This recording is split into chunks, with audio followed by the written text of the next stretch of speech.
Okay. We are possibly live, or we are possibly preparing for live. Probably a bit of both.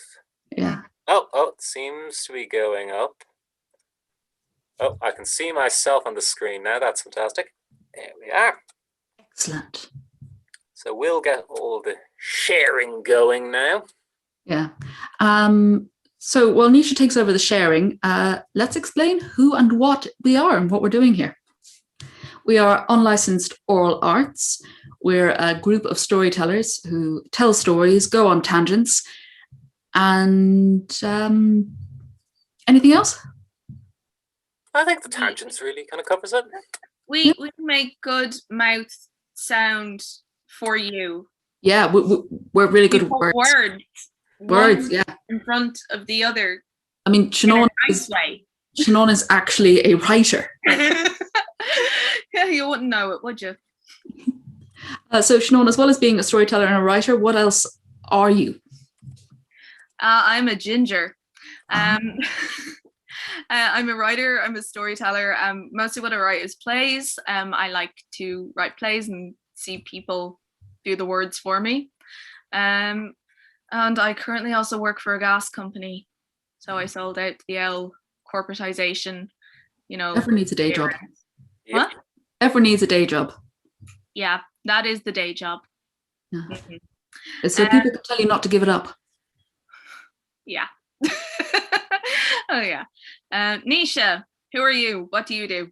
I am a cochlea teaser. I tell stories. I entertain people. I like deviant, horrific things, and I often spend many hours of the day reading about them. And then I inflict my findings upon the people who choose to tune into this live stream.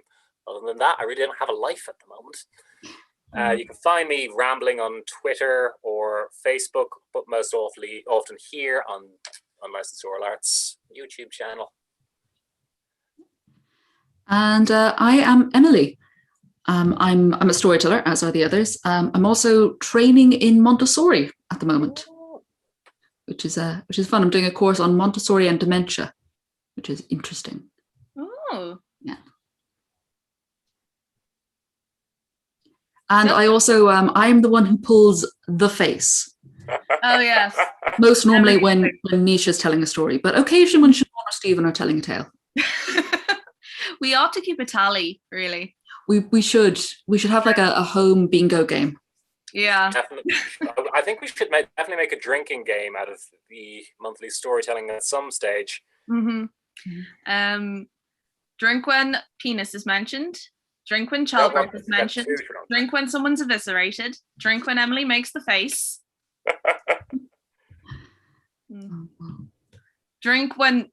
Finish your drink when Stephen brings one of their terrifying things. We normally have a fourth person, Stephen. Unfortunately, they can't be here at the moment, but they're with us in spirit. Mm-hmm. Yes, they were called away. The crows came for them. I have a sneaking suspicion that when they were doing their video for the Fairy Hills, that they ended up in one and they can't get out of the other world in time to get on, because as we all know, the other world has awful Wi-Fi. Mm-hmm. And time moves differently in the fairy world. Yeah. Luckily enough, the fairies haven't quite caught on to WhatsApp yet, so they still have a connection with the outside world. For now. Mm-hmm. I fairly believe that they're still on Bebo, the fairies. Is Bebo still up? I've heard rumors. Last I heard, it was basically just a porn site now, but I haven't checked on it in years. Not that I was ever into Bebo. I only really started the social media plague with Facebook because I wanted to get into somebody's pants, and they conveniently had a Facebook. I had Bebo briefly, and then Facebook came in. Mm-hmm. I had a MySpace actually for a while. Oh. I had about 6 friends on it because no one I knew was on MySpace. I never had a MySpace. Weird place, very weird place. I had friends who had MySpace. A lot of them they were sort of into sort of emo. Yeah. Mm-hmm. So a lot of pictures taken from sort of this angle. Oh, so many, and with really high brightness as well. Yeah. Yeah, I'm getting flashbacks of my 16-year-old self. Okay, now that we have dated ourselves, Yep. let us tell some tales. Yes, I think some of the sharing has gone around now. Right. Excellent. So, who wants to begin? I'll begin. So, as you know, I've been looking at stories from the Ulster cycle over the last while, and I felt it was appropriate to do one of the birth stories, because tomorrow is, as we all know, the Altana, and we definitely didn't miss a golden opportunity to do a show dedicated to the Altana at all. This is how we're celebrating it, because the Altana is all about fire, fertility, fecundity, and sex and childbirth. So we're going to give you somebody's birth story, and I suppose I'll just dive right in, because we need to talk about Crochor MacNessa. Crochor was one of the first career politicians in Ireland, inspiring the likes of Micheál Martin, Stephen Donnelly, or the Healy Rays to this day. Unlike those pricks, Crochor had an excellent PR team, and he still enjoys a good reputation to this day. Today, we are going to shatter that good reputation, but in small bits. As with any decent career politician, Crochor had some interesting parents. His father was Cathbad, a one-time bandit turned druid. Well, when I say bandit, he was the leader of a Fian, a band of young men who'd travel around the country, fighting, hunting, drinking, and composing poetry while maintaining excellent beard dreads. And then his mother was originally called Essa. She was the daughter of the King of Ulster, and back in those days, the nobility didn't really have time to do all that rearing of children shit. So after Assa's mother had popped her out, she was fostered off to, well, actually 12 people. You see, she was a lovely little girl. Her name literally meant the gentle one. And everyone and their father wanted to be her foster father, so her father took on his advice and decided to foster her to 12 men who were living in a polygamous relationship, and they doted on her to no end. Problem was, one day, while Cathbad and his band of merry men were off on the road, they stumbled upon Assa's father's home, and they sort of accidentally burnt it to the ground with them inside. Could have happened to anyone. And Assa was naturally a little bit upset to hear that all 12 of her foster fathers had died. She petitioned her father, the King of Ulster, to punish the men responsible, but his hands were tied. The Fianna, by their nature, were beyond his control, and there were no witnesses. They didn't even know who had committed the crime. So Assa took matters into her own hands. She renamed herself Naoise, the Ungentle, and gathered together her own Fianna. She learned how to fight, how to hunt, and for the next few years she stalked her prey. One by one, she tracked down Cathbad's men, until finally, he was the only one left. Cathbad, meanwhile, had a bit of a on the road to Damascus moment. He suddenly decided he was going to become a druid. Maybe he just liked mistletoe and human sacrifice. Maybe he'd learned that the tax-exempt status of religious organizations. Regardless, Cathbad had given up his life as a warrior and become a spiritual advisor. One day, while Naoise and her 28 warriors made camp after a long day's travel, and weary from the journey, Naoise made her way to bathe in a nearby lake. She stripped herself, took her clothes and her spear, laid it beside the shore, and then went to wash the grime of the road from her body. And as luck would have it, Cathbad was nearby. He stumbled upon Naoise as she was bathing. Knowing that this woman had been hunting down his former comrades, he quickly scooped up her spear and clothes before addressing her. He made her an offer. He said that the man who had killed her foster fathers was already dead, reborn as the man now standing before her.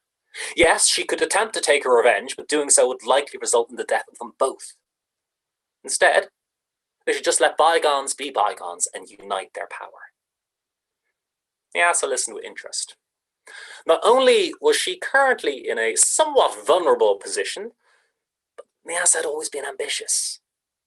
and Cathbot's talk of power intrigued her. She agreed to parley with the druid, and he returned her clothes. We talked until the sun had set and risen again, and by the dawn had formulated quite a plan. They departed, and Naoise Sfiana never saw her again. The next was heard from her. She was at the royal court at Tara, where she was observed being very friendly with the High King Facna Fachach.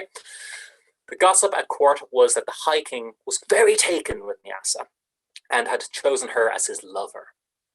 What he didn't know was that after each night Naoise would spend with him, she'd return to the arms of Cathbot.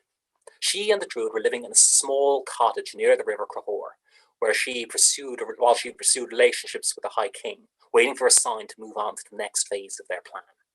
And then it came. One day, Cathbot was thirsty, so he asked Naoise to fetch him a drink from the river. She did, but when he looked inside the goblet, he saw that there were 2 worms swimming around. And he said to Naoise, "Today is a good day for bearing kings," and told her to drink the goblet. She drained the goblet, swallowing the worms, and uniquely in Irish mythology, she did not get pregnant. I know, the one thing you can count on in Irish mythology is that if you drink an insect of some variety, you will conceive a child. But amazingly, no. So Cathbot and Naoise had to do it the old-fashioned way. And pretty soon, she was pregnant. Months passed, as they do, until 9 months had come and gone, and Naoise was about ready to give birth. Water broke, and she was about to settle in for the difficult business of childbirth, when Cathbot burst in to stop her. He told Naoise that if she could hold off the birth for just 1 more day, their son would share his birth with a great king in a distant land, who would be a powerful motivational speaker, known for being a dab hand at delivering sermons on raised mounds of earth and carpentry, and that her son would be destined for a similar greatness. The contractions had started now, but Naoise merely crossed her legs and vowed that she would wait it out. Time passed, and this became more and more difficult. Not possessing a womb, I have not, nor will I ever experience the joys of childbirth, thank fuck. So I can only imagine the difficult logistics involved, and I will never be able to have to answer the dreaded question of cut or tear. All that being said, I can pretty safely say that trying to stop yourself giving birth is both inadvisable and excruciatingly painful. So it was for Naoise. She was howling in agony as she lay on the bed, her legs firmly crossed, her hands firmly over her crotch, trying to stop the little bastard from getting out, as if it would hold him inside. But it was no good. Another contraction racked her body, and against her wishes, Naoise felt herself pushing until something touched against her hands. The little fucker was crowning. Having precisely none of that, Naoise screamed for Cathbot to get the fuck over here right now and hauled herself up. She hobbled outside, duck-like waddling, her hands firmly against the business end of her vagina, and then she saw a large rock beside the river. She plonked herself down at the rock, using it as an impenetrable barrier for her son's only exit. Hours passed, and against all odds, Naoise won. She said fuck you to her biological impulses, and it paid, because when the sun rose the next day, she lifted herself off the rock, and her perfectly healthy, albeit slightly flat-headed baby shot out of her like a rat out of an aqueduct into the river. He almost went straight in, but he was caught by his mother, Cathbot, which was a damn shame, because this asshole was Crahor Magnessa, named for the river that almost drowned him.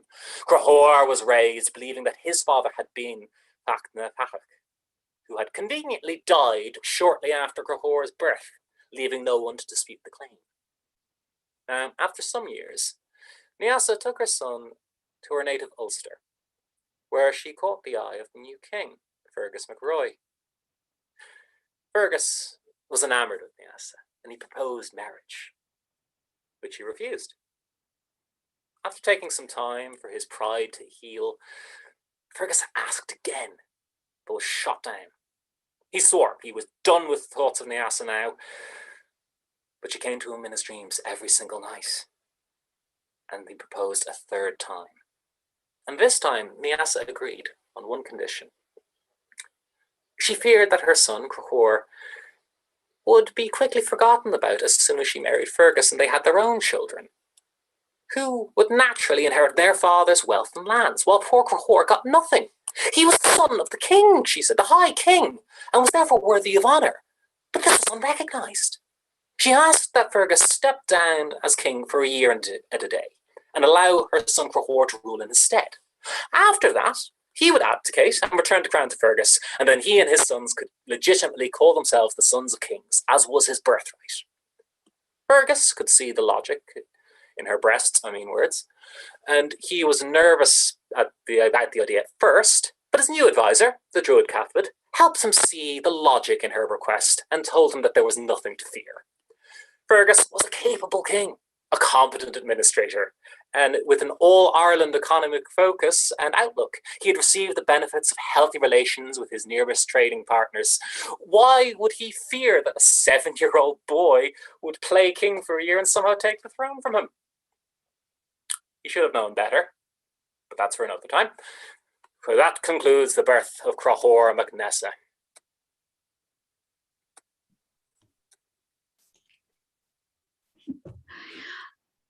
I know Cathbad is a particular favourite character of yours, Shannon. Yeah, he's like, he kind of fills so many shoes in the Ulster cycle. Like, he's a bit of a lad about town, but he also, like, he's the straight man a lot of the time. Like, he's the one who's actually trustworthy, but he also, like, this brilliant bit in the Thon.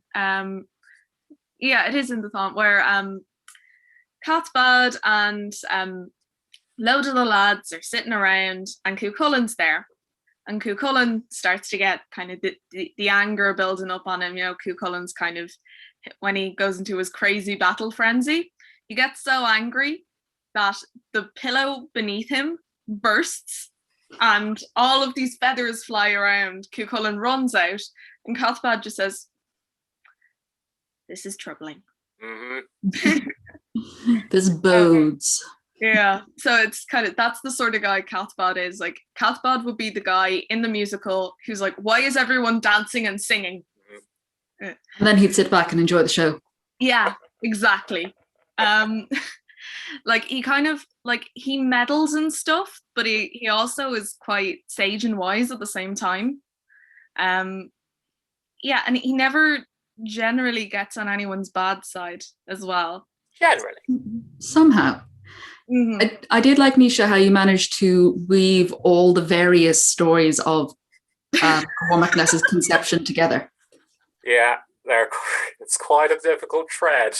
Because there's like 3 or 4 ways he may have been conceived. Yep. Yeah. I think there's possibility that Cathbad is also Naoise's father. Yeah. So that could have been incest there. And also, in some versions, Naoise is also the mother of Crahor's son, Cormac. There's a lot of incest or possible incest in the Ulster cycle. You saw the Irish Times article a while ago. Apparently, we're all inbred. Oh, yeah. I mean, have you seen Irish people? We're a very small island, and even then we don't move very far in it. Very small island, very big heads. 3 points of separation. Yeah, it is quite worrying anytime you meet. It's like, okay, man, let's try to figure out how we're related. Yeah. Or like, you see someone who's like really good looking, you're like, you're not from around here, are you? Like, you're a blow-in. It's one of the reasons why I've always been terrified to date gingers, because half of my family are ginger, so I'm 90% sure I'm related to everyone with red hair. Could be. Though, interesting thing I found out, you know the way red hair is associated with the Irish?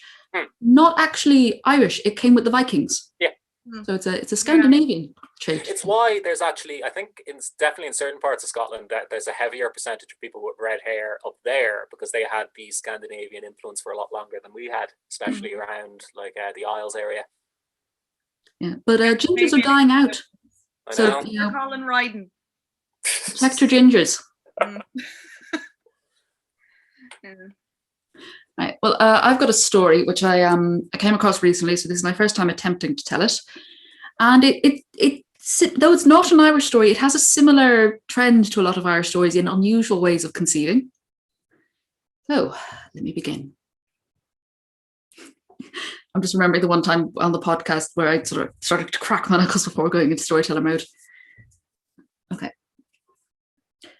Once there were two brothers. The brothers were farmers working the land, and the older brother was married with a wife. The younger brother was single, and for a time the three lived happily together. But the wife began to become a little bit jealous of the closeness between her husband and his brother. The two of them had so many in-jokes, so many private references, and she was feeling left out.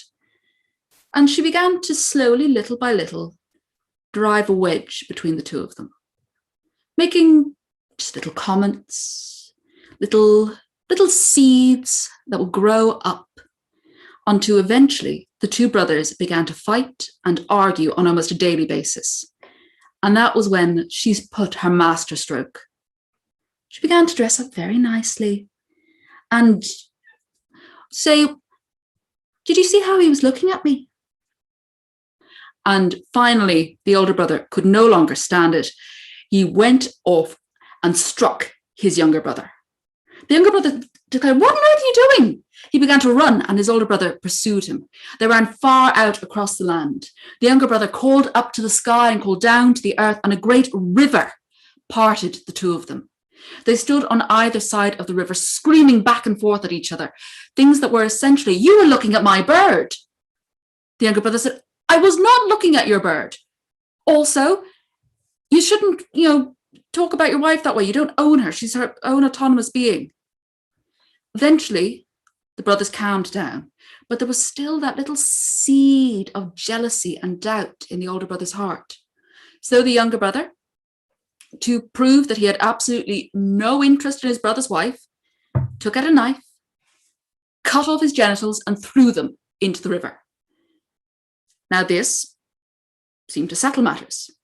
The older brother declared that he forgave and loved his younger brother. Would he come back to him? But the river was full of crocodiles who were now munching on the younger brother's testicles and penis.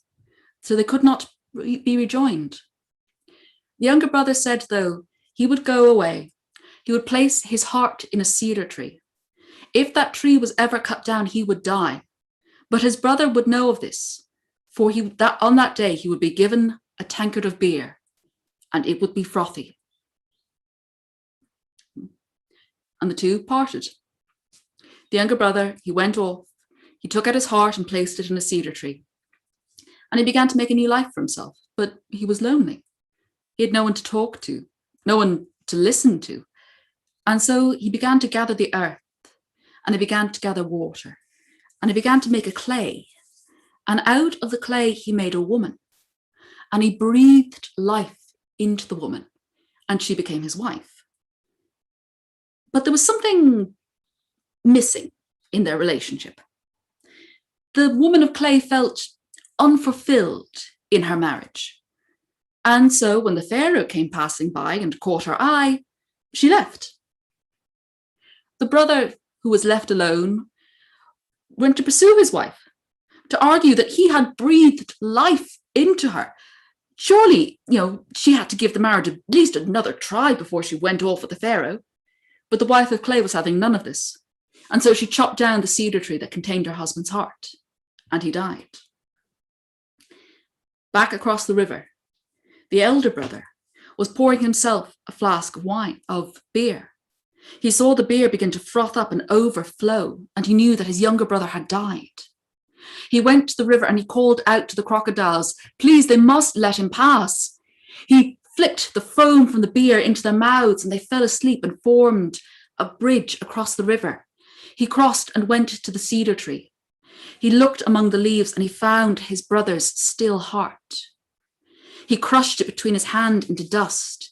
He mixed the dust with the clay that his brother had used to make his wife. He breathed life into it, and a bull rose, the most beautiful bull ever seen, a bull that put the brown bull of Cooley to shame. This bull then turned and went straight to the palace of the pharaoh. The pharaoh, seeing this magnificent bull, claimed that this must be a sign from the gods. But his wife, the woman of clay, recognized her husband, now come back in bull form, and declared indeed it was a sign from the gods, and they should sacrifice the bull immediately. The bull's throat was slit, and where its blood fell in the earth, a tree began to grow. And the woman of clay could see that her husband had now been reborn into the tree, so she had it cut down and made into furniture. When she sat herself on the throne made from the wood of her husband, a small splinter entered her. I'm not sure where the splinter entered her, but it managed to work its way up into her womb and begin to grow. And it grew, and it grew. And 9 months later, she gave birth to a baby. And the pharaoh assumed that this must be his child and named the child the crown prince. Of course, the brother who had been watching all this and waiting recognized his younger brother had been reborn and would now be king. And when the child grew up, he knew his brother, and all that had happened was forgotten, and they lived happily.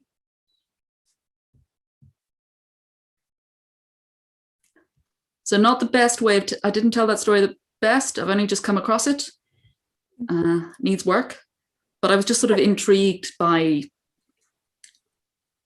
this unusual way of getting pregnant. Yeah, it's a very complicated way of getting pregnant. Well, Yeah. it's the miracle of life, Shannon. Gotta work for it. I mean, I heard that just mammies and daddies hug in a special way, and then No, what actually happens is daddies cut off their genitals, throw them into a river, take out their heart, have their heart killed, come back as a bull, then come back as a tree, then mummy gets a splinter, then baby, who is daddy. I heard that storks abduct babies from developing communities and bring them to rich colonizers in the West. I thought that's where babies came from. oh. Well, we all know the Catholic babies.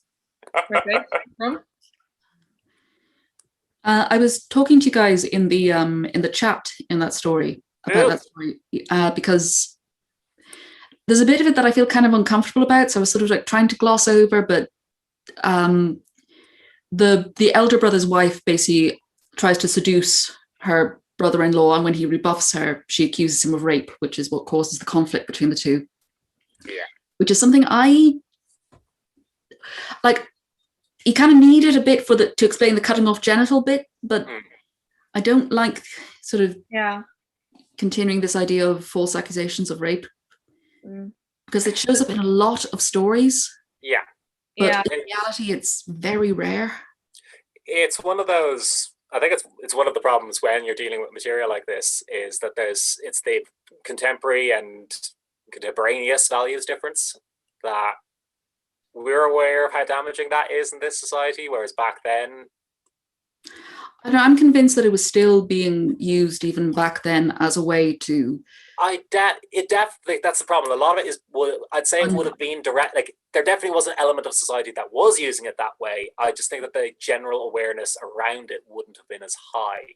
The awareness mightn't have been as much, but again, people know what they were doing with these old stories, and they're about enforcing traditional values a lot of the time. Yeah. It's why I find them so weird. It's like on one hand, folklore, mythology, and fairy tales, they're stalwarts for their culture. They're desperately conservative. They're resistant to change.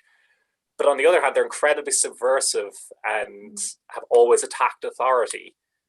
It's one thing that, like, a lot of the stories, they've been used to kind of push through ideologies. So you even see, like, within the early 20th century in Ireland, it was like these stories are being used for nationalism, and at the cost of those stories of a lot of what was at the heart of those stories as well. So like when people learn now about like the Fianna, even you see it in Northern Ireland, like is a slur for Catholics is Fenians. Yeah. But then you get all these parts of the stories deliberately excluded as well. So kind of any non-Irish people or non-traditionally white Irish people will be excluded. You see LGBT people being excluded. You see any reference to anything that's not heteronormative being excluded completely. And then also anything bawdy, anything funny, a lot of the time was excluded. So like there's a lot of work to be done in kind of like taking control of these stories back and using them in a different way as well. The way I see it is that we, like, as a people, we have collective ownership over the stories that we've told, and the stories we've told have always, they, like, as much as the stories reflect something about the people telling them, the people telling the story definitely put themselves into it. And I think that we can definitely use, like, I definitely believe in using storytelling for informative purposes, educational purposes, and trying to change people's ideas around a narrative. Like, I think Cuchulainn, for instance, is a very, very interesting example in that case, because he's on one hand barely pubescent fuckboy, but on the other hand, he's of toxic masculinity. But he is incredibly toxic, but he's also a very interesting symbol for Ireland and the way he's been used throughout history. Like, he's been used by both very unsuccessfully, but Unionists have tried to use the image of Cuchulainn up north as a Unionist symbol of only Ulster and keeping everyone else from Ireland out. And again, you have to, like, as you were saying, Sinead, on the 19th, like the nationalist image of Cuchulainn, they were trying to recreate an Irish Achilles. They wanted to create a paragon of virtue similar to Achilles, not some crazy lunatic whose jaw distends whenever he gets into battle. He's a werewolf. But we started reveling in that after independence. Before that, we couldn't use that image of the violent, uncontrollable, chaotic image of Cuchulainn, because that would mean that we were hysterical and unable to govern ourselves. But after we proved that, I say we proved our govern ourselves, this is the 60s, we hadn't even learned how to govern ourselves properly at that point. But in the 60s then, it came all about trying to differentiate ourselves from the bloody Brits next door. And it came about embracing the stuff that we tried to hide back in the nationalist period. So suddenly an emotionally uncontrollable Cuchulainn was very much so in vogue. And similarly now, with the battle against toxic, I'm sorry for interrupting it, the battle against toxic masculinity, he's become, like, I know he's probably all of our favourite person to take a pot shot at in Irish mythology, next to Crahor MacNessa. And Yeats. And, well, Yeats is a special example. I'm just always surprised that the Celtic Twilight nationalists, they were like, okay, we need a symbol. That they chose Cuchulainn, not Fionn McCool. Because Fionn McCool, like, his superpower is getting people around him to unite and, join the Fianna. Yeah. Because the Fianna do not fit in very well with a absolutist power. They're very anarchic. They would not lend themselves very well to state creation. Yeah. They're also like the Fianna would be very anti-capitalist, I'd say. Like they're very much like the whole thing, like if the what you call it, the leaves on the trees were silver and all of the rivers were gold or something like that, they would give it all away. Yeah. I'm misquoting that horrifically. But it's like, in some ways, they're early eco-terrorists. Like, speaking of eco things and plants and the like, very strange segue here. I have a story that it is not Ireland related at all. It is set in Italy. And again, this is a story I've only just learned as well, so this is the first time I'm telling it. And it's a story about a man named Giovanni. I say man, he was really more of a kind of late teens, early 20s, young bucko, off to the University of Padua for the first time. He was going to be a doctor. Now, he had only a few gold ducats in his pocket, not much of a name, but his father had managed to arrange lodgings with a doctor called Baglioni. Now, when Giovanni arrived at the house of Baglioni, he was shown to a dark little room facing out onto a garden. This dark little room, it had one candle, one bed, a small mirror, and a little vase of flowers. Now, Giovanni, he settled into his room, and as evening drew in, he began to look out of the window into the garden. Baglioni, he called up to him, and he said, "Oh, how are you? Are you settling in? Is everything okay?" And Giovanni said, "Yes, do you see that garden? Is that your garden?" Baglioni tensed up. He said, No. Would that was my garden? No. Oh. That garden is the garden of Dr. Rappaccini. And he would say no more of it. Giovanni came down to dinner and he ate, and he found his stomach was not quite right. He was a little queasy, so he couldn't eat very much. He returned up to his room. He found that the vase of flowers had wilted. Most of them had died. Going to sleep, Giovanni had strange dreams. Dreams of coiling plants and beautiful purple flowers that blossomed and then withered, blossomed and withered over and over again, turning to yellows, to greens, to reds. He awoke in the morning after a fitful night's sleep. He almost felt more tired than he had when he fell asleep. Well, that day he went around getting his affairs in order, figuring out how university works in Padua. I'm not sure how it works or how it worked back then, so I'll just leave that there. But when he came home that evening, it was quite late, and it was after supper time. So he brought a little bit of food, a bit of cheese and a bit of bread up to his room, and he sat at the window and looked into the garden. As he ate the bread and the cheese, found the bread was beginning to go mouldy. The cheese would curdle in his mouth. He stared out into this garden. He saw that flowers began to bloom in the darkness. And then, through the flowers, there came a girl. Girl with hair the color of moonlight, and with big, beautiful violet eyes. She walked through the plants and greeted them one by one. She cried out, "Sister, how beautiful you are! Oh, and you are growing so well." She greeted each of them as an old friend. Giovanni was captivated by her. Then she looked up, right into his eyes. He stared into hers.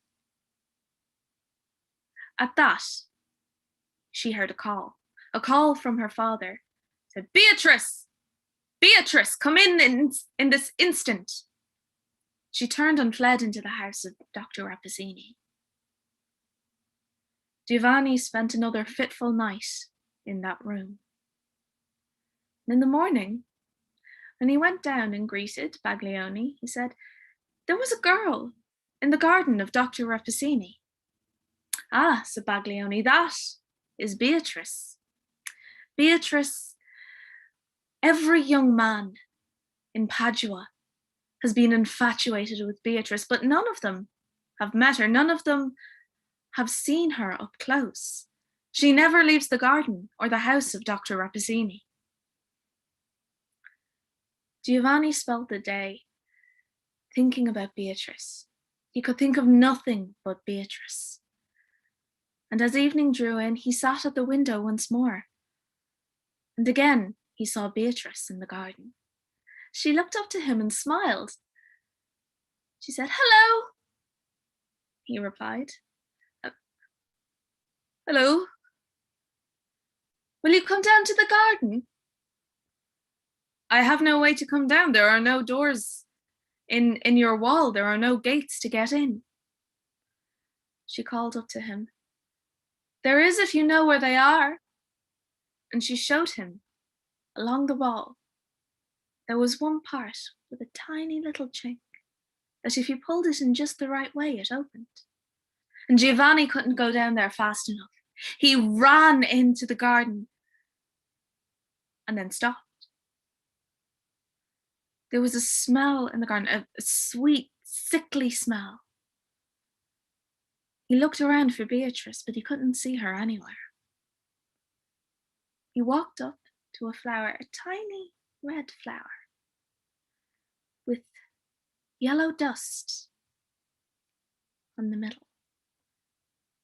He bent down to smell it, and a hand grabbed his shoulder. Beatrice turned him around and said, "No, no, don't. That flower will kill you. The smell of it will take your heart and split it in two. You mustn't smell the flowers." Beatrice walked through the garden with Giovanni. She pointed out all of the flowers. She said, "This is my sister. She makes men's skin fall, but she is kind to me. This is my little sister. She will blister your tongue, but she is kind to me." Through the garden she walked until finally it was dark. Giovanni didn't know how to get out, but Beatrice, she led him, careful not to touch his skin, but led him back out of the garden. Giovanni returned to his room, but couldn't sleep at all that night. The smell of the garden seemed to be coming into his room. It seemed like the garden was all around him. The next day, he ran straight to a florist and bought the biggest bunch of flowers the florist had ever sold.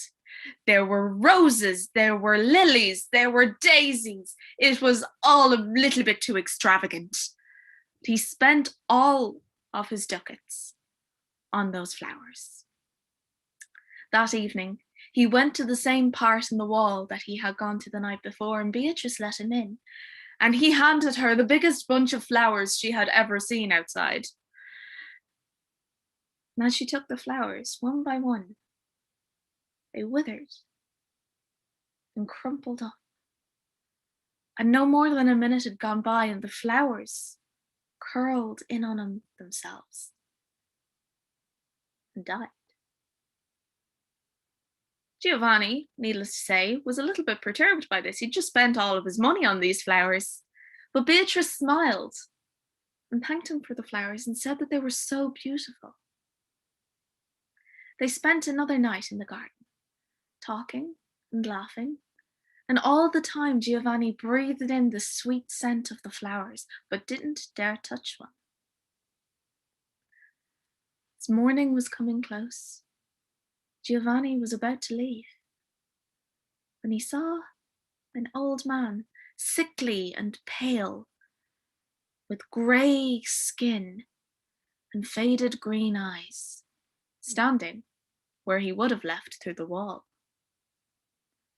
"Dr. Rappaccini," the man said, and he shook Giovanni's hand. Giovanni nodded and said, "Hello, well, you've been spending a lot of time with my daughter Beatrice, haven't you?" "Yes, she is very lovely, but I'll be going now." "Stay a while." Dr. Rappaccini, he took Giovanni's arm and walked him through the garden. He pointed out the flowers and pointed out that they were his creations. This one comes from Africa, and this one from places further even still. Put them together and they make this one. He continued to talk about this, and then he began to talk about Beatrice. He began to talk about what she was, how he had made her. When she was born, he gave her a tiny bit of every flower in the garden, so that she would know the garden as sisters, as friends, But now he grew quiet, and he looked sideways at Giovanni. Giovanni found himself growing weaker, decided he was hungry, but then he grew nauseous. He took his leave of Dr. Rappaccini and went to Baglioni. When Baglioni saw him, he knew what had happened. You have been in Dr. Rappaccini's garden. You have touched the flowers. No, I haven't. I never touched the flowers. I can see it in your face and in your eyes. Then he brought Giovanni over to a corner where there was a spider's web. And he bade Giovanni breathe on the spider's web. And when Giovanni breathed on the spider's web, the spider curled up and fell down dead. And Baglioni said to him, you need medicine. You need medicine or your breath will kill all. And Giovanni said, well, there is one in this world whom my breath will not kill, but will soothe me, and that is Beatrice. Baglioni sighed. He said, that girl is death, that girl, nothing good will come of her. But Giovanni's thoughts were of nothing but that girl. Baglioni brought him to a doctor who gave him a poultice that would stop all of the bad of the flowers that had gotten into Giovanni. Giovanni asked him for two. For he thought to himself, if he could bring one to Beatrice, he could take her out of that garden and they could live together, go away from Dr. Rappaccini, from the poisonous flowers, from everything. So that night he went back to the garden again. And there waiting was Beatrice, and waiting beside her was Dr. Rappaccini. Dr. Rappaccini beckoned Giovanni to him. He said, Giovanni, touch one of the flowers. Giovanni said, no, they will come. No, they won't. You have breathed these flowers for 3 nights now. Now these flowers will nourish you. They will not harm you, as they have my Beatrice, for she is the most beautiful of the flowers in my garden. Giovanni took the 2 vials of the medicine, and he gave one to Beatrice and said, Beatrice, if you take this, we can leave. You will not grow sickly without your sisters. We will be able to live together and be happy away from the garden. Dr. Rappaccini grabbed it out of her hand. Said, this will not cure you, Beatrice, for there is nothing to be cured. You are powerful. No one can hurt you. No one can harm you. You are death to anyone who tries to. Your kiss will poison any man, and you will be free. Why would you want to take away this miracle, this gift? And Beatrice said, this? That is not a gift. I would like to be loved and not feared, and Giovanni loves me. She grabbed the poultice that was in Giovanni's hand and drank it, and before Dr. Rappaccini could take it from her, it was all gone, drained. And Beatrice began to wither. She began to wither as those flowers that Giovanni had brought her had withered. She fell to the ground. She clung to Giovanni. What is happening to me? Giovanni says, I don't know. It was supposed to help. We were supposed to be together. We were supposed to run away. Dr. Rappaccini put his hand on Giovanni's shoulder. He said, you cannot stop a flower being a flower. This medicine would cure you, but it has killed her.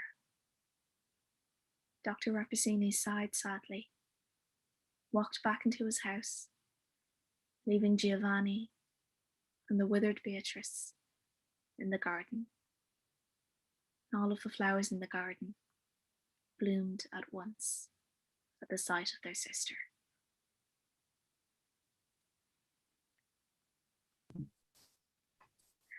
Sorry, that was a bit long there, but you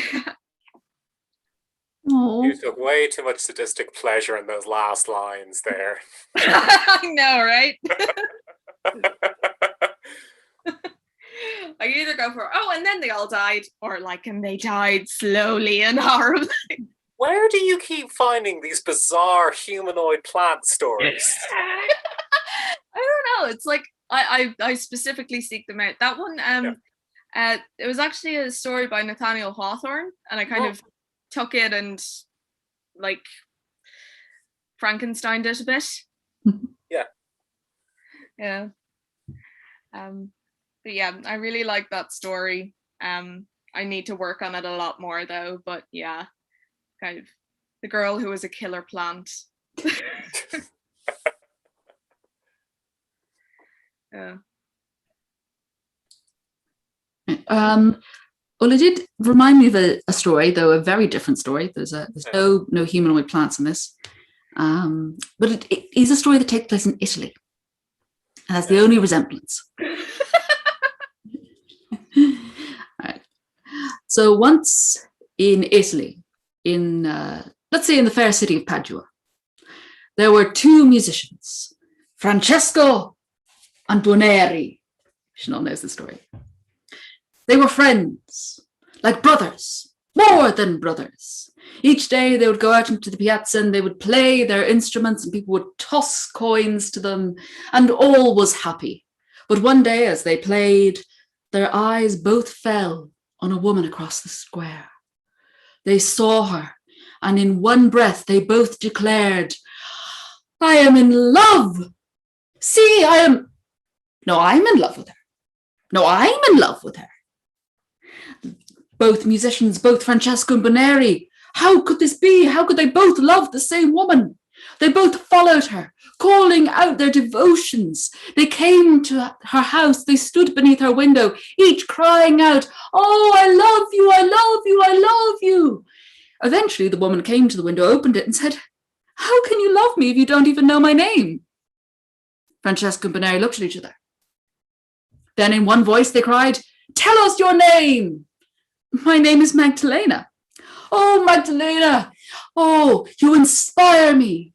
Francesco took up his guitar and he began to play. He played his great love. Boneri, though, was not to be outdone. He took his flute and he too began to play. He played the sweet melody of passion. Francesco was not to be outdone, though. He took out a violin. He began to play a tango. Boneri, he took out his tambourine and began to dance. The two musicians, they played each professing that they loved Magdalena more. A crowd began to gather at them, tossing them coins as they performed. Eventually, Magdalena came down and pushed her way through the crowd and said, gentlemen,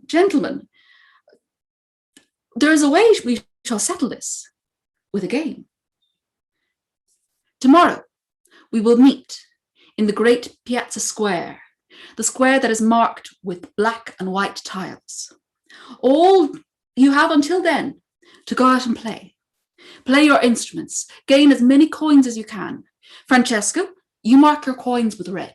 Boneri, mark your coins with blue. When we meet tomorrow, you shall lay out the coins you have earned, and you shall play a great game of checkers. At the end of the game, whoever holds the most coins shall win my heart. And so Francesco and Boneri each picked up their instruments, each went to an opposite side of the town and began to play. They played and they played. People tossed coins at them, knowing that there would be a great game played the next day. When the next day dawned, both Francesco and Boneri came with their bags of gold, each marked with red or blue. They laid them out on the tiled squares. Magdalena stepped up and said, the game is simple, a game of checkers. And at the end, whoever holds the most coins has won my heart. And so the two musicians began to play. Francesco moved a piece. Boneri moved a piece. Francesco captured a piece, but Boneri captured as well. They played on and on, the coins of red and blue moving across the board. And each time a piece was captured, Magdalena picked it up from the board and placed it in her pocket.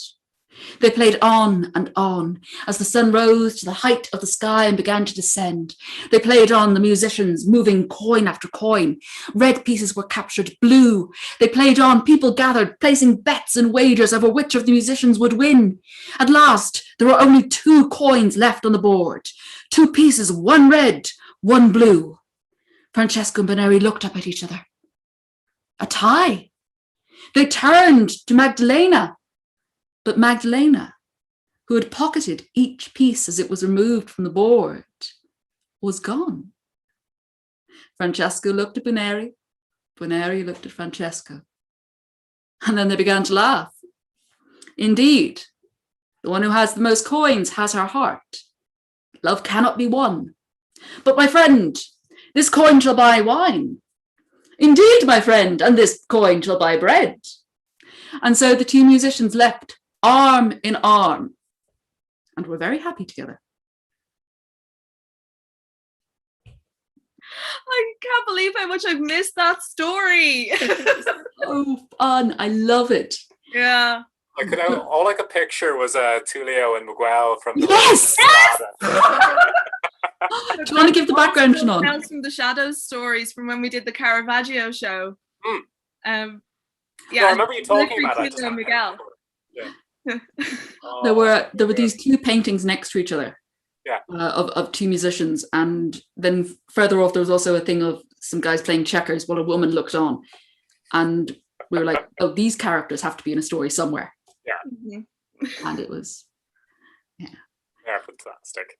I wish I had the puppets with me. They are both doing this. Of course. Yeah. This is their signature move. Yeah, literally the arm just went ha ha. Fantastic. Yeah, so that's a slightly more cheerful story. Yeah. I need to stop telling stories about death. On that note, then I've got to bring the tone back down. I must make the face. Yeah. Well, I've got a couple. Unfortunately, my search for horrific stories, I didn't find many long ones this time, so I've got a bit of a medley of a couple of very short ones. We'll do three of them for the first go. Well, two of them are rather etiological in nature. They explain why certain things have happened. And then the third one is just a lovely story about an unfulfilled woman. But we'll start with the first one, because as I'm sure you ladies know, once upon a time, all women's vaginas could freely detach themselves from their bodies and would wander around in the middle of the night, stealing people's food. It was epidemic. Every night, whenever the ladies in the village would go off to sleep, out would come their vaginas, and they'd crawl along, snuffling up every little bite they could find. And there was one man, and one night he was sleeping beside his fire after a long day's hunt. He hadn't quite made it back to the village yet. He had enough food to feed the village for a whole week. He was very excited. He had a good day hunting. But as the sun set and he was lying beside his fire, he heard a rustling in the bushes around him. Paying it no mind, he went back to his fire, and eventually he felt himself drifting off to sleep, and then the rustling again. He looked around, and then he noticed that there was a huge bite taken out of some of the food. He moved the food fire so he could keep an eye on it, and then he went back to sleep. Rustling again. He woke up, looked over at the food, and saw it practically crawling with vaginas. I mean, there were literally dozens of them, squelching all over the food, consuming it down, and he knew if he did not act right now, his whole village was going to starve. So he took up a spear and he started trying to stab it at the vaginas, but they dodged, they ducked, they inverted themselves, reverted themselves, and eventually he drove them off. But the next day, when he got back to the village, all the women were screaming in agony. And he asked them what was wrong, and they did not know. All they knew was that when they woke up that morning, their vaginas were suddenly bleeding, and there were terrible cramps in the stomach. Well, he realized what he'd done. He explained what had happened, how he'd stabbed the vaginas in the middle of the night while they were trying to eat their food. And from that day on, vaginas never chose to leave the body again. And that's why women have periods. And the next story is, it's a rather fun one. There was a young prince who was born to the king of a great land, and he was rather miraculous, because he had two penises, side by side, pointing out like that. They weren't too long, weren't too thick. Actually, if anything, they were rather undersized, but there were two of them. And as he grew older and the urges started to take hold, he longed for a wife. But his father, he knew that his son was never going to be satisfied with any regular woman. So he went on a quest. He searched high and low throughout the kingdom, looking for a woman who might possibly possess two vaginas. But there was no good. For 5 years, the king searched high and low, but no dual vagina-possessed woman was found. And so the prince began to waste away, until eventually he died. After he died, the little ghost crept out of his body and started wandering around the world, lonely and sexually unfulfilled. Till one day, the ghost was passing by a beautiful woman. I don't know why, but she was sleeping naked. And suddenly, he noticed something. She may not have had two vaginas, but then he looked up at her face. There were two very conveniently placed holes. So the ghost lowered himself down over the woman, put his penises against her nostrils, and began to gently just thrust in and out. But this was his first time, so very quickly he ejaculated, and the woman woke up and went, "Ah!" Came the stuff, and that's why we sneeze, ladies and gentlemen. From that day on, that horny little ghost. Oh, yeah. That day on, that horny little ghost would go around every day, and whenever he found an unprotected, unsuspecting pair of nostrils, he'd be up in there, and you'd be throwing out his jizz between your three nostrils every 5 seconds thereafter. And the last story, well, it's actually a shame, because this woman was a princess, and she wanted to find a man who had two penises. Unfortunately, they never met, but she longed to find a husband who possessed two penises. It was the only thing that was going to satisfy her. She knew this, inherently core to her being. She turned down dozens of marriage proposals, until one day, a very clever man came up and told her that he did indeed possess two penises, but he was shy. He wouldn't show them to her until the day of the wedding. Well, she was very excited, so the arrangements were made. They were married very quickly, and then the day that she'd been waiting for came, their wedding night. But you can imagine her disgust when, after all the anticipation, she ripped off the bedclothes and saw only one penis on her husband. Well, he protested. He said, "Well, of course, I do have two. It's just I've lent the other one. I lent it to the priest. He's got it at the moment. I'll get it back from him as soon as I can, but I don't like to ask because I don't really like to bring up the matter of penises in front of the father." She accepted this. But then a month passed. And every time they went to the church, she'd be there, nudging her husband, go and ask the priest about the second penis. And every time he'd go up, he'd bend down, he'd take the Eucharist, and he'd say nothing. So eventually she just took matters into her own hands. She went to the priest after Mass one day and said, "Father, I know it's probably been of great use to you, but I am aware that you are currently in possession of my husband's second penis, and I would like very much for you to return it to him now." Well, the priest said he couldn't exactly return it, but he made her an offer. He said whenever she wanted to make use of his penis, she could do so, and he'd have no objections. And she made use of it right there. She went back home that night and said to her husband, "Look, I know you gave the father your penis, but why did you have to give him the better one?" Done.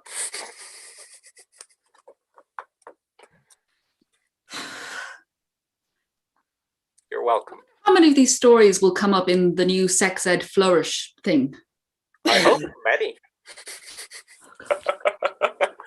The question I have, though, because I was making some hand things, was when the king was looking for the woman with two vaginas, was he looking for two vaginas or two vulvas? Oh, two vaginas and two vulvas. All right, with separate bits. So. But would that go to one womb? I And would if she imagine it would has have to two be wombs, two. would you have 4 fallopian tubes? Mm. There was a woman, she was in a Victorian freak show because she had 2 sets of hip bones, 2 sets of legs, and it turned out 2 sets of reproductive organs. Yeah. And when she found out she was pregnant and the doctor said it's the left one, she was like, oh, really? What if I suspected the right one? Apparently her husband had a preference. I can't remember her name. If anyone can Google 4-legged Victorian woman. Yeah. But you did remind me of have 2 vaginas, so it's not an unreasonable request. You did, though, remind me of a story. Oh, excellent. Which I found through, I can't remember her name, but she tweets folklore. After I've told it, I will find my phone and find her to give her credit. But she tweets folklore, and she was tweeting about some story she'd found, and this was a Persian story. And it's fantastic. Once upon a time, there was a young woman who was incredibly beautiful. Everyone was envious of her. All of her friends said, oh, why can't I be like her? But there was one thing they all had that she didn't. She had nothing between her legs. This proved quite difficult for the young woman, especially anytime she wanted to pee. But she found a way around it by borrowing the cat's. Anytime she had need of a pussy, she went to the cat. This went on for many, many years. And one day, a prince was riding by and he saw her. He looked on her and he fell madly in love. And the 2 were married, but she was very worried about what would happen on the wedding night. I mean, she hadn't been told the full details, but she knew that, you needed certain bits and be expected. And she was far too embarrassed to tell her husband that she needed to borrow one. So she went to the cat and said, cat, please, I need to borrow your bits again, but I'm going to need them all night. Now, the cat could see how desperate she was. And the cat said, all right, but I want a feast first. I want pheasant stuffed with venison. I want wine instead of milk, and I want a golden platter. And the young woman said, yes, of course, cat. I will give it all to you if you will lend me your pussy. And the cat said, yes. A feast was laid out for the cat, and that on the wedding night, the young woman borrowed the cat's bits, and she and her husband had a very lovely evening. In fact, so much so that she wanted to borrow the cat's bit for the next night. The cat, though, was, well, I want another feast. I want jewel-encrusted plates, and I want to eat salmon that's wrapped in caviar, that's been coated with blue cheese. And the young woman said, all right, cat, I will give you jewel-encrusted plates, and I will give you that very unusual dish. Just please let me borrow the bits. And so it went on. Each day, the young woman would go to the cat and ask her to borrow the bits for the night, and each time the cat would make an even more extravagant demand. She was tearing her hair out because she had to keep providing this and coming up with some explanation to the kitchen as to why she needed this. Everyone began to think that this must be some sort of aphrodisiac. This went on, and the cat one evening said, no, I'm not going to give you your things unless you give me your throne. You're married to the prince after all. Give me your throne and you can borrow my bits. The young woman fell down in front of the cat, saying, I can't give you my throne. My husband will find out. He'll notice if there's a cat sitting on the throne. Please, I can't keep doing this. You're blackmailing me. And the cat said, well, if you want it. She cried and she wailed. Her husband was walking by the door, saw her weeping in front of the cat, and noticed that the cat was very big, very fat, and hadn't been chasing any mice at all. And he decided that this cat was the root of his wife's unusual tastes in food. And so he came in and killed the cat. And the young woman took the cat's bits. And I don't know if it's true, but maybe that's why some people call it a pussy.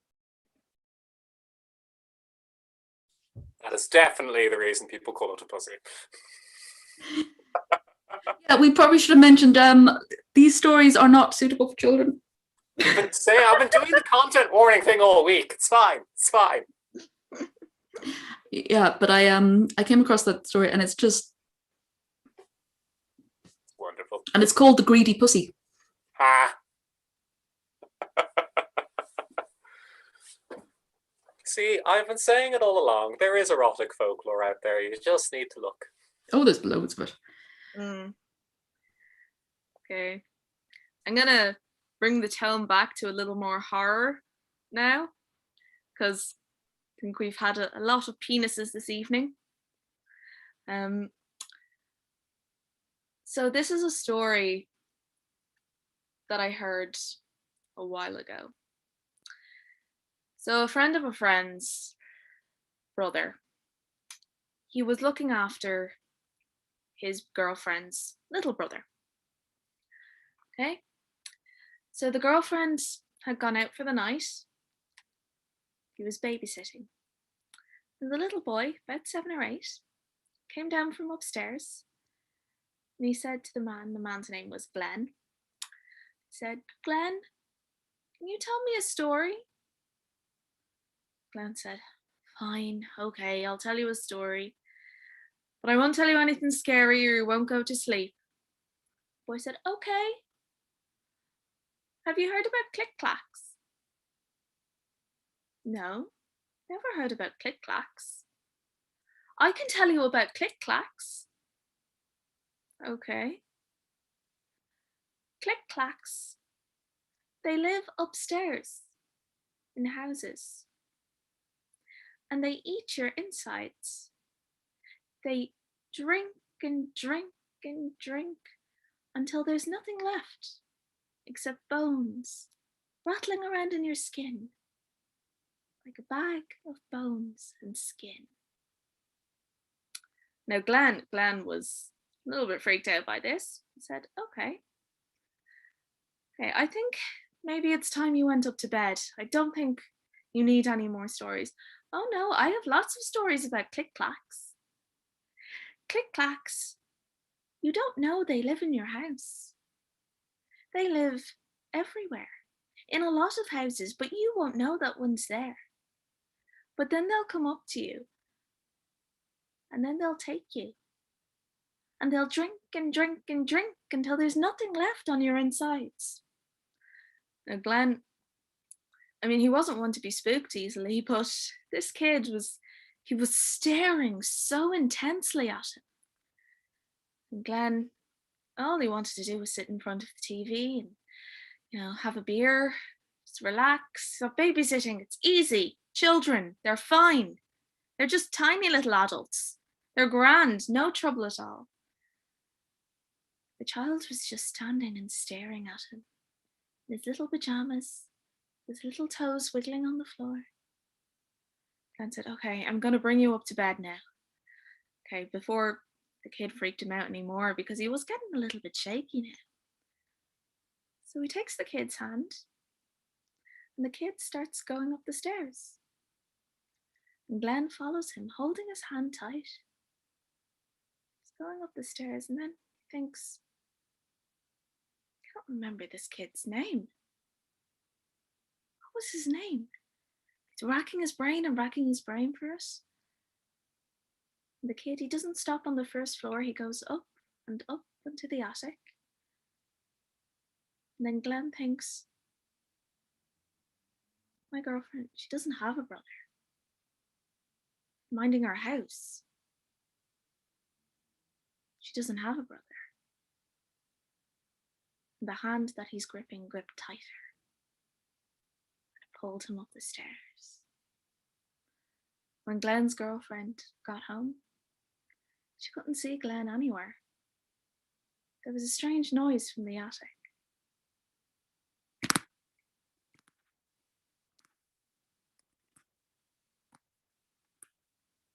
A rattling, bones in a bag.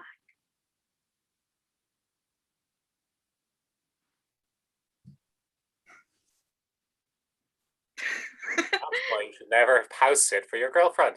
Yeah. In a very creaky house. Yeah. Latching on. What?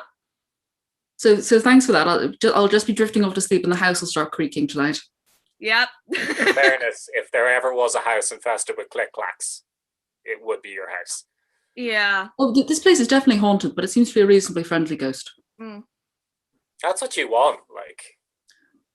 Yeah. I found on Twitter, I put in the chat, she's Hungarian, and I don't know how to pronounce her name. I have a look there. We were just discussing before about names and pronouncing names. Right? I'm not even going to attempt, because I can only cause offense if I try to pronounce that. Yeah. We're dyslexic, it's fine. I'm not, but I'm still not going to try because it would only be insulting. Yeah. So I'm really sorry. I'm too afraid to try to pronounce your name. It is in the chat if anyone's looking. Follow her on Twitter. She tweets loads of really interesting stuff about fairy tales and folklore. I believe that is what her doctorate is in. I'm just looking through the chat, and yes, Aoife, 2 periods with the woman with the 4 legs and hip. Oh, that sounds. You could technically have your period all of the time. You could. Oh God, yeah. Yeah. Rolling period. Just one ends and the other starts. Nightmare. Good times. Oh God. Or you could be pregnant and also have your period at the. Oh, that's just the worst. That would be the worst. Yeah. Do you think the hormones sent through the body would stop that from happening, though? Do you think? I think they would. Yeah. One would hope. Yeah. Oh God. Well, when you have 2 sets of reproductive organs, anything could go. Because the ovaries all produce their own. Okay, I'm gonna stop going down this. Just what is the worst condition a human woman could be in? Pregnant and on your period.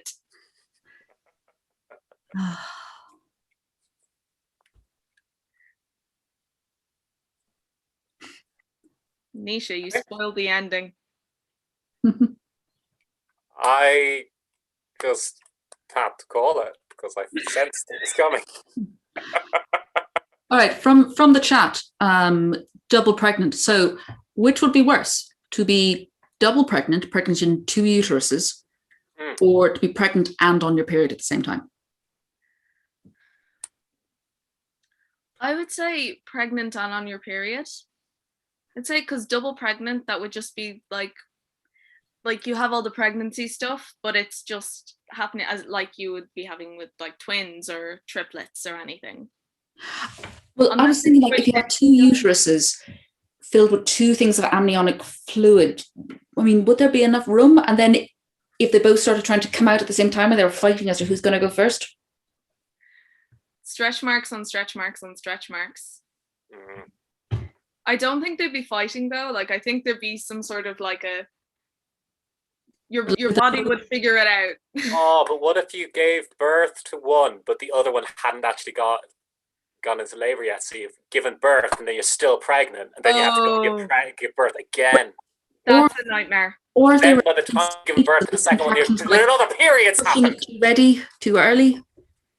I think we should stop talking about this because we've gone far too in detail. This is what we're all about now, is talking about double pregnancies. I don't know any stories about a double pregnancy. There is the thing about Cuchulain's conception, which is sort of triple pregnancy, but yeah. It's like he was trying to be born multiple times, and when one time failed, he'd try again to get. Yeah. He was very determined. I know the story archaeologists believe that the whole difficulty with conception with Cuchulainn was about him not being actually right for this world, so that he had to try 3 times to get into the world in the first place, and even then his body just kind of glitches out every so often, and that's why he has the warp spasm. Yeah.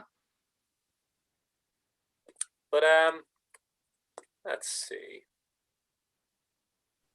Trying to think, I don't think I know any multiple pregnancies. I know stories about lots of things being shoved inside of a woman, but I will go for that one. Why not? Naoise, you must have a very interesting search history. Oh, I'm not going to lie. Some of the stuff that comes up while I'm searching for material is quite disturbing. It's quite disturbing. But this one's just I'm good. not a murderer. I'm a storyteller. I'm not disturbed. I just find disturbing things interesting. But this one, I think we all probably know vague outline of this one, but it's how the gods in Greek mythology were born. So, as we all know, in the beginning, there was chaos and nothingness. Then some shit happened and some other shit, and then we get to the interesting bit where Gaia. Gaia, the literal personification of the earth itself. And she's getting pretty cozy with the literal personification of time, Uranus. Now, Uranus and Gaia have a good thing going until she starts giving birth. As Mother Nature and literally fertility incarnate, she's quite productive. And out come the Hecatoncheires, giant six-headed and six-armed beasts. There's the Titans, giants, Gorgons, all the horrible creatures of the world. And Uranus takes one look at the things spewing out of his wife's vagina and says, no. Those are going to be dangerous. So he starts shoving them back in. Just grabs the Hecatoncheires with their six arms and their six heads and just starts shoving them back up Gaia's vagina.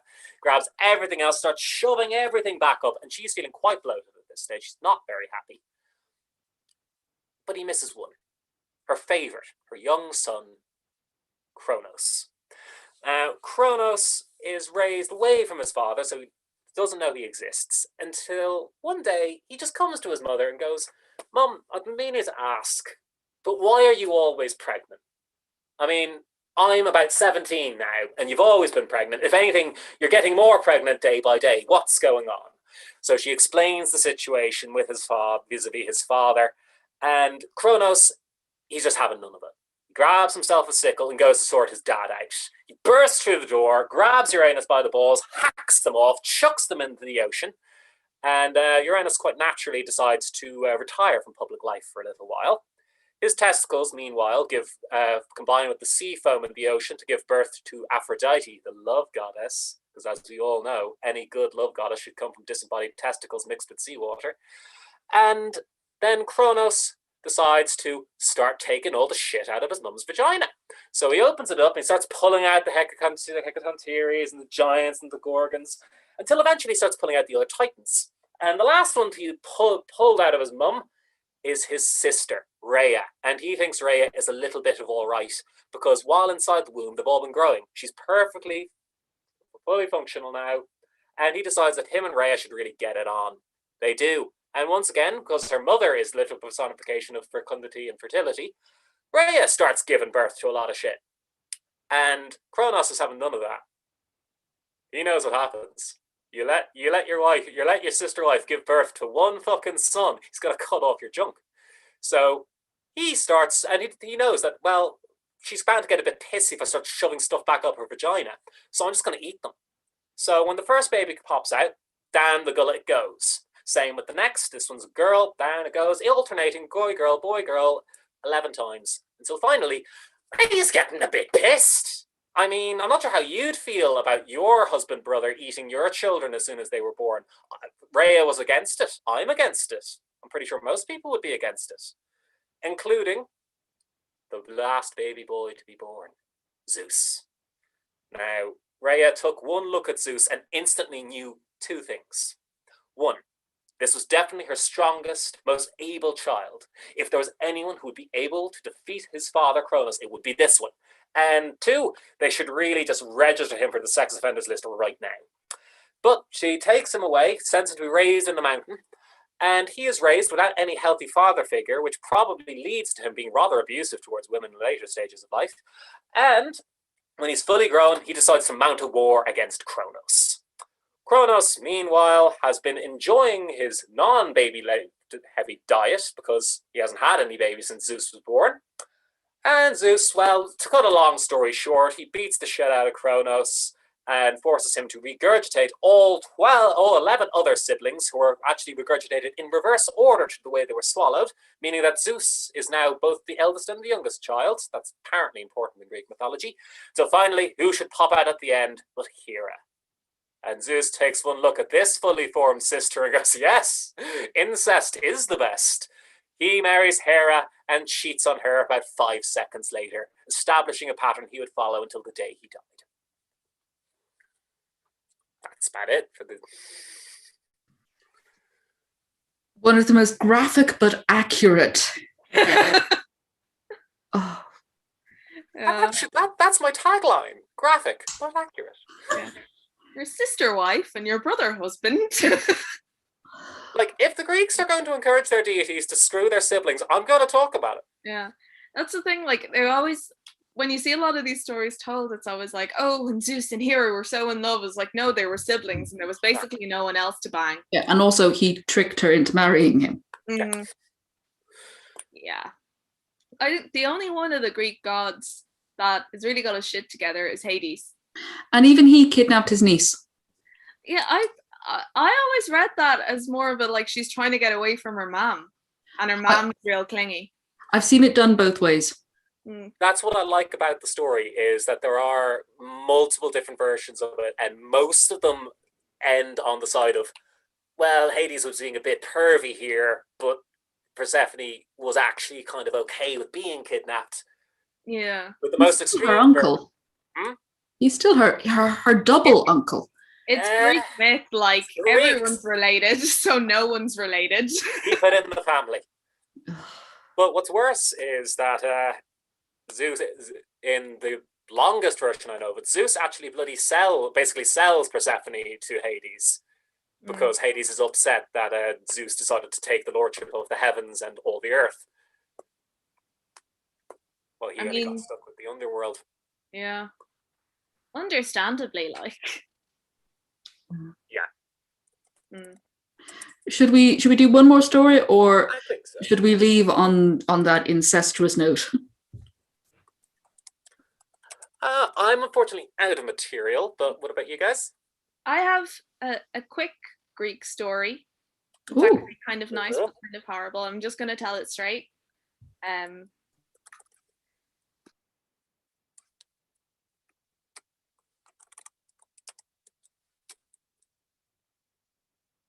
I think you muted yourself, Shannon, rather than we muted us. Yes, I did. Very much so. Yeah. Oops. Okay, let's go again. So there was a young boy. He was the son of a god and of a muse. His name was Orpheus. Orpheus, he was a musician. He played the lyre. Now, what he wanted to do with his music was very special. He wanted to bring back the spring. You see, since Hades had brought Persephone to the underworld, the spring had disappeared. It was winter, it was summer, there was no spring. Things didn't grow. It was either freezing Baltic cold or roasting hot. Orpheus, when he played his music, he learned to play so sweetly, so lovely, that flowers would grow, and that anyone who heard his music would weep or laugh, and it would make them feel complete and whole. Orpheus met a young girl called Eurydice. Eurydice, at first she didn't actually like Orpheus that much. She was a bit standoffish towards him, but he followed her, and he followed her. It was a little bit creepy for a while, but they fell in love. And he promised that they would get married, but he would have to perfect his music to make sure he could bring spring back first. He introduced her to lots of people, to some of the muses and to wood nymphs. And one day, she was running in the woods with the nymphs and she fell. As she was sitting where she fell, a snake slithered towards her and she didn't dare move. She sat still as a stone. The snake coiled up and looked at her. Then in one striking move, bit her. She didn't move again. The nymphs went and found Orpheus. They told him what had happened, but he didn't believe them. He didn't believe she was gone. He ran into the woods and ran and saw Eurydice lying there, her eyes wide open and the snake still coiled around her ankle. He played his music, but it didn't do anything. He played and played and played, but she was gone. Orpheus stopped playing music. He stopped doing anything. And he began to play music again. Nothing would grow, but people for miles around would cry and cry and cry without knowing why. Then Orpheus thought there was no way out of this. There was no way he was going to feel anything good ever again. He would have to go where Eurydice went. But not in the same way Eurydice went. He was going to go and he was going to get her back. There was nothing that could stop him, no force on earth. So he traveled to the underworld. He traveled in secret. He even snuck past Cerberus, the great three-headed dog, by playing his music. The dog slept. He went to the underworld, to Hades. Hades, with his wife Persephone, sat there in the underworld and pretty much tried to laugh him out of it. Said, no, nobody leaves here. People come here and they stay here. Also, you're still alive. What are you doing here? He said, I'm here for Eurydice. And they said, yeah, sure you are. He said, no, I'm here to take her back. They said, yeah, no, not happening. Mm-mm. So Orpheus began to play his music. He played his music that was so sad that it ripped the heart out of Hades. It was so sad that Persephone wept and petals fell instead of her tears.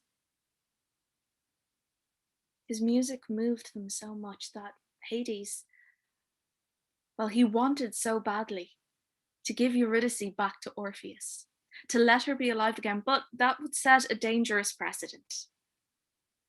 Now, anyone could come down to the underworld and ask for someone to come back. He couldn't let her just go. So he said to Orpheus, okay, bring Eurydice back, but on your way out, you must look only ahead and trust that she is right behind you all the time. Don't look back, just keep walking. She will be there right behind you. Then Eurydice appeared beside him. And she smiled at him. He smiled at her. They thanked Hades. And Orpheus began to walk, and Eurydice right behind him. He walked and walked, and he could hear her behind him saying, keep going, go, it's okay. I'm right here behind you. They were almost out. He could see the light at the entrance to the underworld. They were almost there, almost free. And then Orpheus began to think, Hades wouldn't just give someone up so easily. Not someone from the underworld. It must be a trick, a trap. No, she's not behind me. I can hear her. I can feel her, but no, it's definitely a trap by Hades. And Orpheus glanced just a little bit behind him. He saw for an instant, he saw Eurydice, and he saw the hope on her face disappear, turn to sadness and disappointment. She disappeared once more. And Orpheus could never go back because you can't cross the river Styx twice. And he could never see Eurydice again. She was gone forever.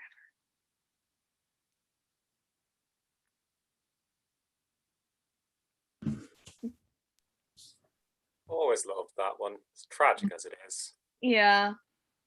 Do you know the Hadestown the musical? Yeah, I've heard some of the music from it, yeah. Yeah, it's my favorite adaptation of that story. The opening song to it is the There's a real old land on the road to hell.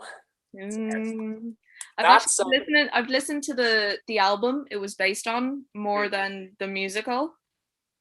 Oh, if there is a difference, listen to the musical because the guy playing Hermes is fantastic. Do you watch This Is Us? Yeah. Kate's husband plays Hermes. Fucking hell, really? Yeah. You see? Didn't believe you when I said he was amazing, but he is.